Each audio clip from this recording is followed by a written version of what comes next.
Amalan apa yang bisa saya lakukan buat diri sendiri dan orang tua yang telah meninggal agar diringankan lebih jauh dari azab kubur? Apakah azab kubur itu kekal buat kaum muslimin? Sebenarnya bukan hanya meringankan, bisa dihilangkan azab kubur itu. Kalau seseorang anak misalnya sering beristighfar kepada Allah untuk orang tuanya, dia sering beristighfar, ya Allah ampunilah kedua orang tuaku, seperti doa yang masyhur Allah ajarkan, Rabbi ghafirli wali walidayya. Doa ini pada saat mereka hidup atau mereka meninggal. Bukan mustahil karena seringnya orang mendoakan maka dosa-dosanya diampuni oleh Allah, dan kalau dosanya sudah bersih karena istighfar anaknya, maka bisa saja dia selamat dari azab kubur, nggak diazab lagi, gitu kan. Kalau dia hanya sekedar mendoakan beberapa kali dan memang kadar dosanya belum bersih, maka azab kubur akan datang, tapi pasti memang meringankan. Cuman saya bahasakan bisa saja hilang, bisa saja hilang. Kalau penanya ini yang maksudkan adalah apa yang saya harus kerjakan selama saya hidup, perbanyak amal soleh, semua amal soleh.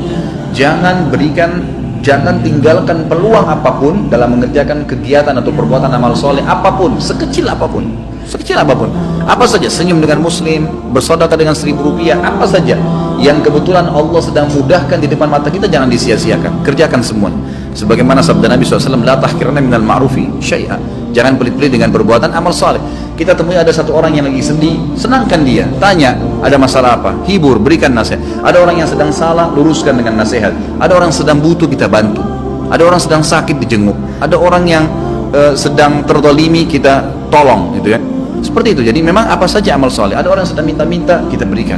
Jadi memang kita melakukan amal-amal soleh dan tidak ya memilih-milih amal soleh tersebut. Kita tidak pernah mengetahui kadar pahala yang telah Allah janjikan. Lakukan saja. Ada satu wanita namanya Zubaidah. Zubaidah ini istrinya Harun al-Rashid.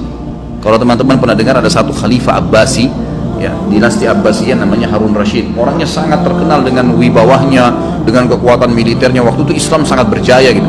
Istrinya namanya Zubaidah, terkenal sekali. Zubaidah ini suka bersedekah. Sampai sekarang kalau Bapak Ibu sekalian lagi melewatin antara Arafah ke Muzdalifah, itu ada seperti benteng, bangunan lama gitu, cukup panjang berapa kilometer, itu dibangun oleh Zubaidah untuk memberikan minum jemaah haji karena sukanya beramal saleh gitu. Subhanallah, dinukil dalam buku-buku yang tujuannya menceritakan masalah keimanan. Pada saat Zubaidah meninggal, maka ada salah satu dari kerabatnya mimpi melihat Zubaidah. Lalu kerabatnya ini menanyakan, yang sering dibantu oleh Zubaidah, bagaimana Allah balas kamu dengan pancuran air yang kamu buat berapa kilo itu di Arafah? Kata dia, tidak ada satupun yang saya dapatkan pahala karena saya melakukannya riya untuk manusia. Lalu bagaimana keadaanmu? Kata kerabatnya, dia bilang, Allah telah ngampuni saya dengan sholat malam 2 rakaat sholat malam yang saya rutin jaga setiap malam. Justru karena itu Allah ampuni. Kita nggak pernah tahu amal soleh mana yang Allah ampuni dosa-dosa kita. Maka kerjakan semua amal soleh, semua, jangan dipilah-pilah. Ada teman-teman subhanallah masuk masjid, ada kesempatan sholat sunnah qabliyah, enggak, duduk sibuk dengan HP-nya. Ada kesempatan lagi macet jalanan, bisa buka HP untuk baca Quran, bukan baca SMS, baca Al-Quran, beberapa ayat bisa dilakukan sebenarnya, gitu ya. Tapi nggak dilakukan. Ada orang yang lagi minta, dibisikin sedikit sama syaitan, sudahlah, dia sudah mampu, nanti di depan, kita nggak sedekah, enggak. Semua peluang amal soleh lakukan, semua amal soleh lakukan. Dan ingat, untuk beramal soleh harus Bapak Ibu sekalian dipaksakan, nggak bisa. Kalau Bapak Ibu tidak paksakan sholat malam, percaya lisan saya tidak akan pernah sholat malam sampai mati.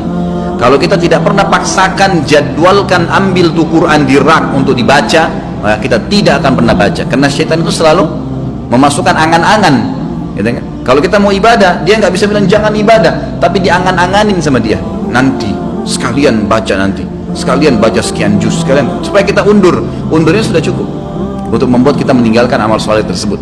Jadi kita harus paksakan. Allah mengatakan dalam Al-Quran, a'udzubillahi minasyaitonirrajim, walladzina jahadu fina lanahdiyannahum subulana. Orang-orang yang memaksakan diri untuk menempuh jalan-jalan kami, maksudnya perintah-perintah kami, mengerjakan kewajiban yang sunnah, semua dijadwalin sama dia, dipaksakan diri, kami akan pandu dia menuju ke jalan-jalan kami. Kalau kita nggak paksain, nggak bakal bisa. Paksain, jadwalin, ya, ajak keluarga, ajak istri, ajak anak, harus lah, bisa enggak? Selama hidup saya tidak rincikan, semua kesempatan amal soleh lakukan, yang wajib dan yang sunnah, ya, yang wajib dan yang sunnah. Kalau kerabat kita yang sudah meninggal, ada beberapa amal soleh yang bisa kita sampaikan untuk mereka. Yang pertama itu adalah memperbanyak istighfar, bertaubat, ya, mengatakan ya Allah ampunilah, ya Allah rahmatilah, Sebagaimana kita tahu doa pada saat kita sholat jenazah, kita mendoakan itu, Allahumma ighfir lahu warhamhu, ya Allah ampuni dia, ya Allah rahmati dia. Tadi doa Rabbi ghfirli wa li walidayya untuk orang tua, itu juga termasuk minta agar diampuni. Allahumma ighfir lil muslimina wal muslimat, itu untuk orang hidup dan mati kita bisa doakan istighfar. Ini sangat besar manfaatnya. Ada juga dalam hadis Bukhari dijelaskan akan datang nanti seseorang pada hari kiamat dikasih pahala bergunung-gunung. Jadi ternyata orang ini amal solehnya sudah banyak dan dia selamat dari azab kubur karena amal solehnya banyak, dosanya bisa dikatakan tidak ada atau sedikit sekali. Di hari kiamat dikasih pahala bergunung-gunung. Lalu dia berkata kepada para malaikat, dari mana? Saya tidak pernah kerjakan amal-amal ini. Dari mana? Setahu saya nggak ada karena semua amalnya sudah diperlihatkan.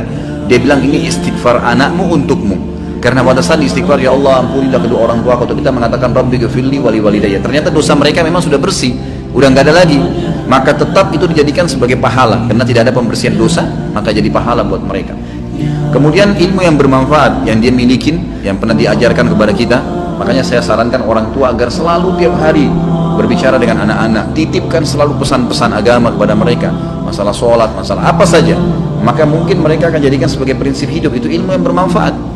Karena tidak semua orang bisa jadi penulis. Kalau antum bisa jadi penulis itu sangat bagus, menulis banyak karya tulis kemudian dibaca oleh orang-orang, itu sangat luar biasa. Seperti Syekh Abu Bakar Jazair sekarang, bukunya yang kita bedah ini, beliau sudah meninggal rahimahullah dan kita bisa belajarin ilmunya gitu kan. Tapi kalau tidak, maka apa saja, termasuk ulama mengatakan kalau seorang ibu mengajarkan anaknya cara masak dan dia praktikin dalam hidupnya, itu ilmu yang bermanfaat.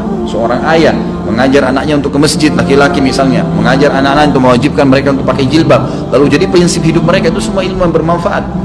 Itu semua ilmu yang bermanfaat. Kemudian sedekah jariyah yang ketiga, sedekah yang berjalan terus, ya, program-program perbaiki masjid, ya, rumah anak yatim.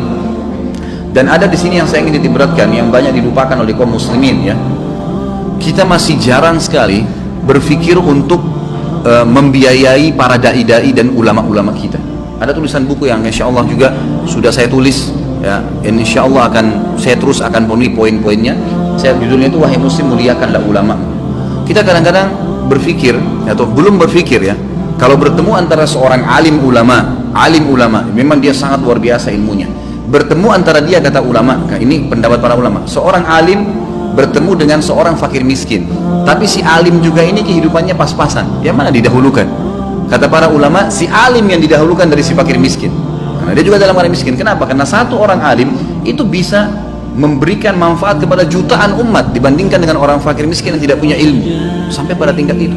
Kalau di Saudi ada sponsor dai, ada pembiayaan para ulama. Tidak ada ulama itu yang sengsara. Kalau di Timur Tengah, mereka disiapkan segala-galanya oleh kerajaan atau oleh kaum muslimin yang membiayai mereka. Ini juga hal yang mendasar. Itu bisa menjadi sedekah jariyah karena pada saat dia ternyata melakukan, ya, taklim, dia bisa nulis buku, ya, dari sumbangan harta yang kita kasih, maka itu kita akan punya andil.